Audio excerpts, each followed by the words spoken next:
are hoping that George Osborne will announce some reforms to business rates. These make up business's third biggest cost. And the main issue, many argue, is that they are tied to property values that are out of date. Rates are calculated from property values taken in 2008, before the economic downturn, at the height of the market in some places. Well, Debbie Warwick is head of rating at the property consultants Daniel Watney, LLP, and she's with me. Good morning to you. So the issue at the moment is that, is that a fair summation, that they're just out of date? Because in some places, property prices are higher than they were in 2008. That's true. In parts of London, property prices are now higher.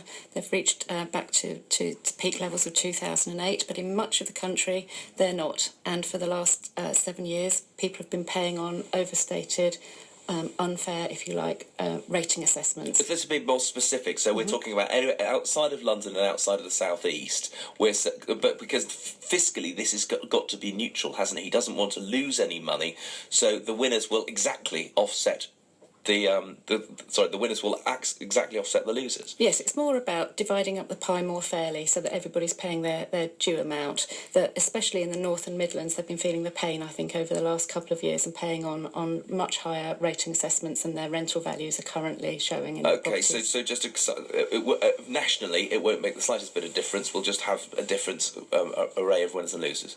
Nationally, it's thought at the moment, after a couple of reports that have come out this year, that there might be a slight decrease in the overall rateable value of the country. That's the total value, which means that actually the yield that the Exchequer will need to raise to get the same amount of money out, which is the precursor for any revaluation, may need to go up. So even those people facing decreases in assessment may end up not paying pro rata quite so much less, because the multiplier and the yield applied to their assessment may be raised slightly. And is there anything else that you are calling for that he could do to sort of make the system less unwieldy? What if basically fiscally it's neutral, what else could he do?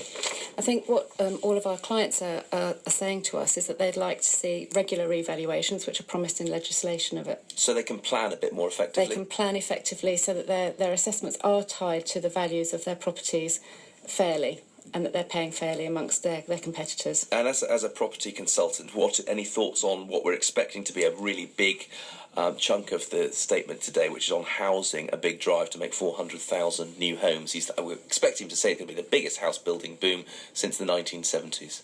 Yeah, I think we've heard things like this before. Without seeing the details, I can't tell you an awful lot about it, but this appears to be housing for homeowners rather than for renting. That's his purpose, with subsidies for first-time buyers under 40. OK, well, as you say, we don't know the detail yet, but we're expecting that to be a big thrust of his statement today.